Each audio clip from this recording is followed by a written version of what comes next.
नमस्कार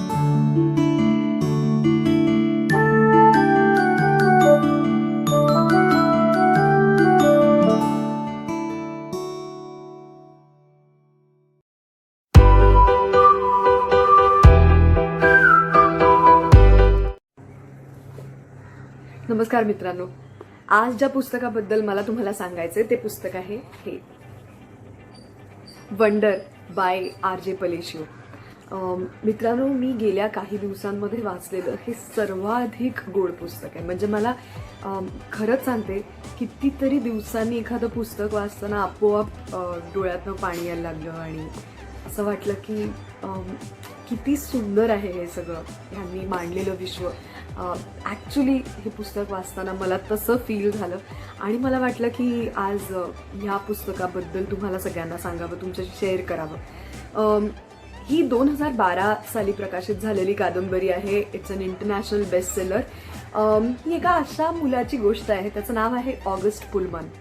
हा फक्त 10 वर्षाचा छोटूसा मुलगा आहे. 10 वर्षाच्या साधारणपणे मुलांना जे जे करायला आवडतं ते सगळं त्याला आवडतं. तो खूप क्युरियस आहे, मस्तीखोर आहे, स्टार वॉर्सचा हार्डकोर फॅन आहे. आईबाबांबरोबर, त्याच्या छोट्याशा पेटबरोबर, कुत्र्याबरोबर किंवा त्याच्या मोठ्या बहिणीबरोबर ऑलिव्हिया नावाच्या, त्याचं खूप सुंदर रिलेशन आहे, नातं आहे आणि तो मुळात फार गोड आणि प्रेमळ मुलगा आहे.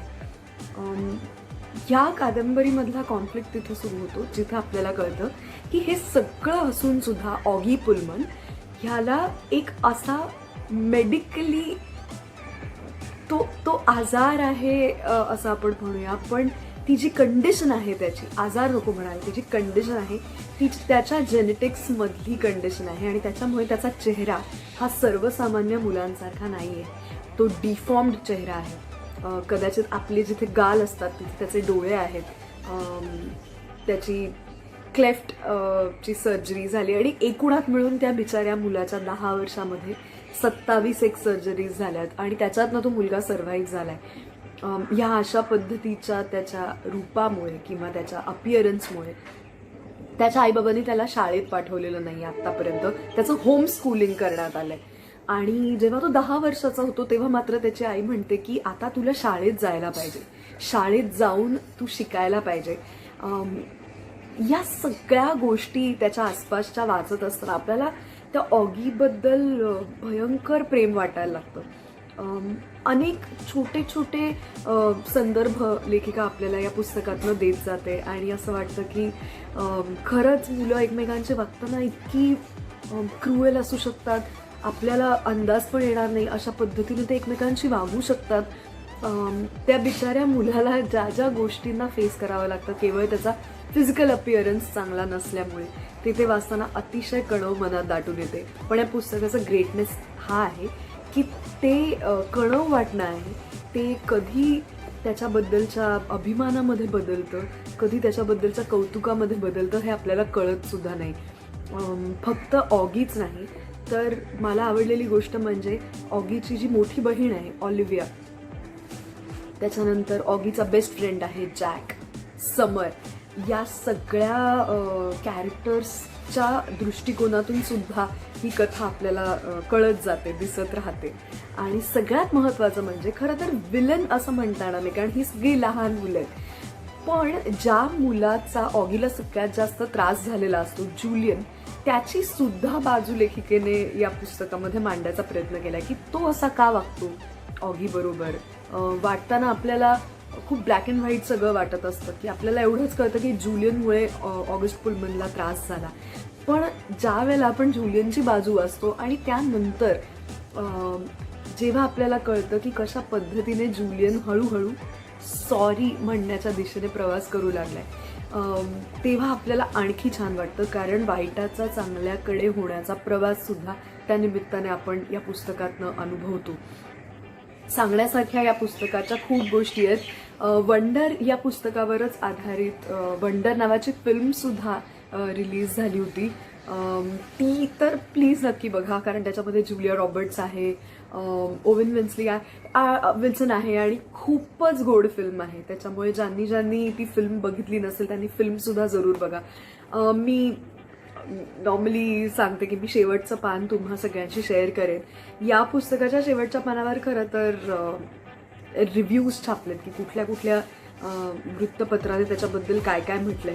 माय name is August, I won't describe what I look like, whatever you are thinking it's probably words, असा त्याचा फिजिकल अपिअरन्स आहे.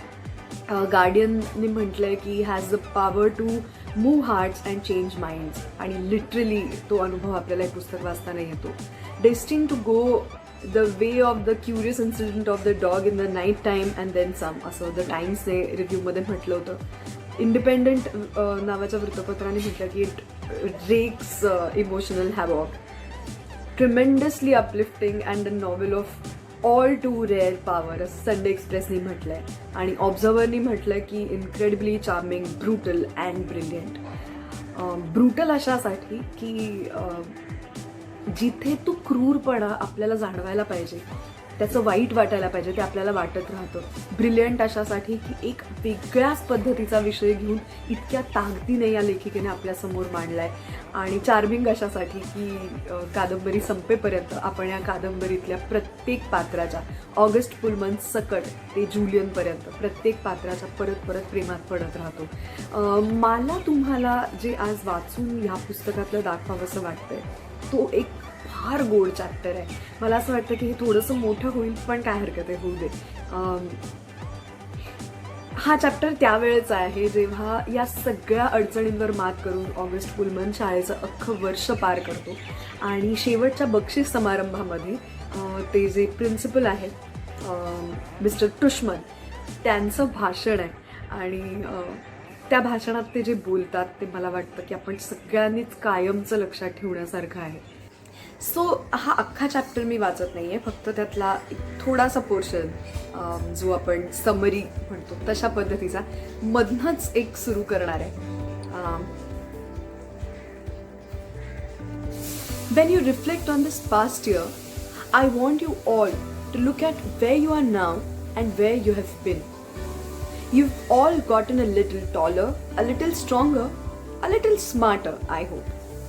Here some people in the audience chuckled. But the best way to measure how much you've grown isn't by inches or the number of laps you can now run around the track, or even your grade point average. Though those things are important to be sure. It's what you've done with your time, how you have chosen to spend your days, and whom you have touched this year. That to me is the greatest measure of success. There is a wonderful line in a book by J.M. Barrie. And no, it's not Peter Pan, and I'm not going to ask you to clap if you believe in fairies. Here everyone laughed again. But in another book by J.M. Barrie called The Little White Bird, he writes, he started flipping through a small book on the podium until he found the page he was looking for. And then he put on his reading glasses. Shall we make a new rule of life? Always to try to be a little kinder than is necessary. Here Mr. Tushman looked up at the audience. Kinder than is necessary, he repeated. What a marvelous line, isn't it? Kinder than is necessary. Because it's not enough to be kind. One should be kinder than needed. Why I love that line, that concept, is that it reminds me that we carry with us as human beings not just the capacity to be kind, but the very choice of kindness. And what does that mean? How is that measured? You can't use a yardstick. It's like I was saying just before. It's not like measuring how much you've grown in a year. It's not exactly quantifiable, is it? How do we know we have been kind? What is being kind anyway? He put on his reading glasses again and started flipping through another small book. There is another passage in a different book I would like to share with you, he said. If you'll bear with me while I find it. Here we go. In Under the Eye of the Clock by Christopher Nolan, the main character is a young man who is facing some extraordinary challenges. There's this one part where someone helps him, a kid in his class. On the surface, it's a small gesture. But to this young man, whose name is Joseph, it's, well, if you permit me. He cleared his throat and read from the book. It was at moments such as these that Joseph recognized the face of God in human form. It glimmered in their kindness to him. It glowed in their keenness. It hinted in their caring. Indeed, it caressed in their gaze. He paused and took off his reading glasses again. It glimmered in their kindness to him, he repeated, smiling. Such a simple thing. Kindness. Such a simple thing. A nice word of encouragement given when needed. An act of friendship. A passing smile. He closed the book, put it down, and leaned forward on the podium. Children, what I want to impart to you today is an understanding of the value of that simple thing called kindness. And that's all I want to leave you with today. I know I'm kind of infamous for my verbosity. Here everybody laughed again. I guess he knew he was known for his long speeches. But what I want you, my students, to take away from your middle school experience, he continued, is the sure knowledge that in the future you make for yourselves, anything is possible. If every single person in this room made it a rule that wherever you are, wherever you can, you will try to act a little kinder than is necessary, the world really would be a better place.